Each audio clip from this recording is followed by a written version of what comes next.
Hey folks, Jim here. There's no need to panic. There's no need to worry. It's just the Alpocalypse. Hi there fans in Comic Land, it's Leila here from the Comic Connection with this week's comic book reviews. And first up, we've got the really big event of this week. It hit the New York Times, so you probably know about it. This is the Death of Spider-Man book, Ultimate Comics Spider-Man number 160. Feels like we're back in the 90s again. Yeah, I know. Written by Brian Michael Bendis with art by Mark Bagley. So, previously in Ultimate Spider-Man, for those of you who have not been reading, Norman Osborn, the Green Goblin, escaped from S.H.I.E.L.D. custody with Dr. Octopus, Kraven, the Vulture, and Electro, and their big plan was to kill Peter Parker. And now it's down to the final battle between the Goblin and Spider-Man, and Peter makes the ultimate sacrifice to save the ones that he cares about. So, I thought Bendis and Bagley did a great job here. It was wonderfully written, it was even touching at the end. It has gorgeous artwork that really captured the emotion of the final moments, which was really good. It's going to be interesting to see how fans are going to look at this. I mean, this is just the Ultimate Universe, first of all, so only in the Ultimate Universe is Peter Parker dead. And it looks like maybe we'll have a new person being Spider-Man in that universe, so who knows how fans will react to that. But overall, I enjoyed reading this book, and I guess that's the part that's important. And for you collectors out there, you might want to pick it up. It is a pretty big deal. Next up, we've got Brightest Day Aftermath, The Search for Swamp Thing, number 1 of 3. This is by Jonathan Bankin and Marco Castiello. So in this one, John Constantine teams up with Batman to solve a pair of cases that are connected, and John enlists Bruce's help in discovering the root of a change that has occurred in Swamp Thing. So this was kind of interesting. I liked putting these two characters together. I didn't think that it would work, but Constantine and Batman, two detectives, it really worked.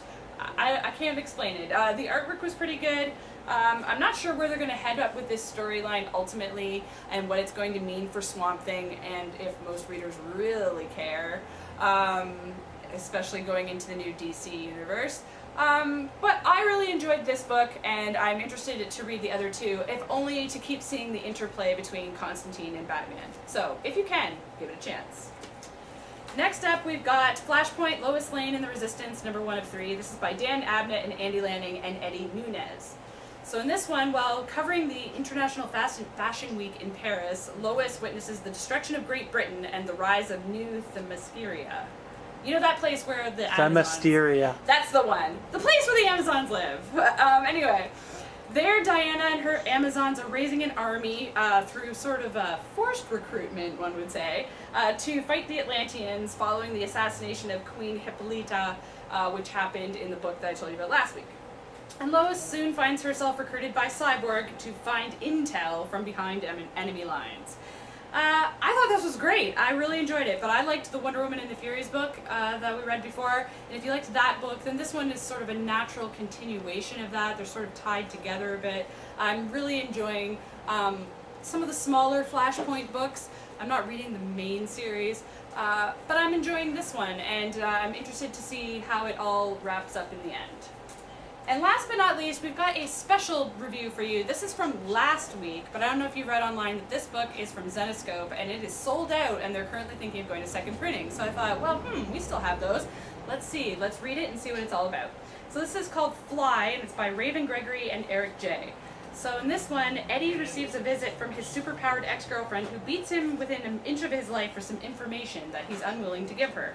And in a flashback, we get a glimpse into the relationship between a young Eddie and Francis, who introduces Eddie to Fly.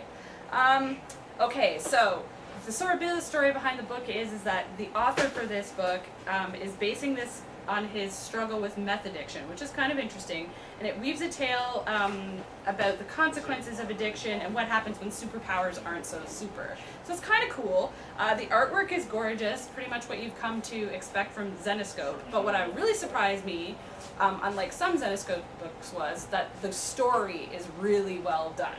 So if you're going to give Zenescope a try for anything, this might be the book to try. I really enjoyed it. See you next week. Hey folks, Jim here with this week's comic reviews. First up, we have Godzilla, Gangsters Goliaths, number 1, written by John Layman with art by Alberto Ponticelli. And in this one, Detective Saito is on a quest to bring down the Takahashi crime syndicate. But his efforts land him in a one-way trip to Monster Island, courtesy of the Japanese underworld. Now, Saito must survive both monsters and gangsters. You know how much I didn't like Powell's Godzilla? I love this book. This feels almost like a film noir book to me.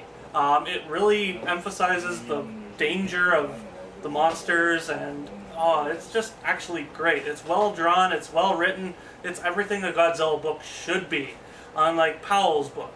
But it's a fun book. If you want to try out something that's really never been done before with a Godzilla story, try this out. It feels like this would be an awesome film. Next up, we have True Vibes, #1, written by C.K. Leach with art by Dave Edwards. And in this one, it's springtime at Katatomi High School, and love is in the air, as Thanos and Rika try to make their relationship work, even though a lot of problems stand in the way.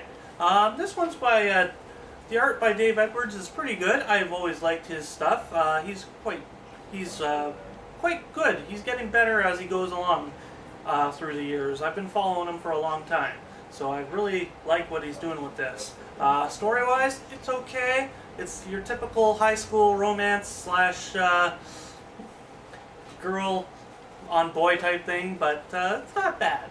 It's a good for a mature book, and it's something that you might not get a chance at because there's only very limited copies, but if you do, check it out. It's worth a read. And last and certainly not least is Mal and Lot #2, written and drawn by Christopher Long and Marv Sianipar. And in this one, Mal and Lot are found half dead in the desert by Sen, but soon the ones hunting them have their targets locked, and Mal and Lot are forced into the city to hide. Oh boy, this book is so gorgeous, so well written, so well drawn. It's just a shame that it's not getting the attention it deserves. You really need to go and check this book out. Go to PowieStudios.com and check this book out. You really need to read this. It's one of the most gorgeous all ages books on the shelves today, and it needs to be read. It's gorgeous. Great job, guys. We'll see you next week. Hey folks, Jim and Leila here with this week's news. Well, there's not really any news, so here's Leila with the Green Lantern review. Yes. So Green Lantern came out this past weekend, and, judging from the box office, some of you went to see it. So I'll just give you... All 5? No, a few more people than that went. But I'll give you my thoughts on the matter. So it sucked. No, I thought it was okay. It's not the best comic book movie ever made, but I thought it was probably one of the best Green Lantern movies that could have been made, if that makes any sense. They went with the secret origin story. Have you seen Green Lantern Admiral of Night? Well, some of the animated stuff has been very good, I will give you that. But for a live-action movie, this is pretty well done. I like the storyline that they used. They used the secret origin storyline. So that meant that, Hector Hammond had a bit of a different origin than maybe the very first one that you're familiar with, but it worked for the movie. I thought that it was a very strong story that way. So basically, the story is a bit of a love triangle, if you can put it that way, between Hal Jordan, Hector Hammond, and Carol Ferris.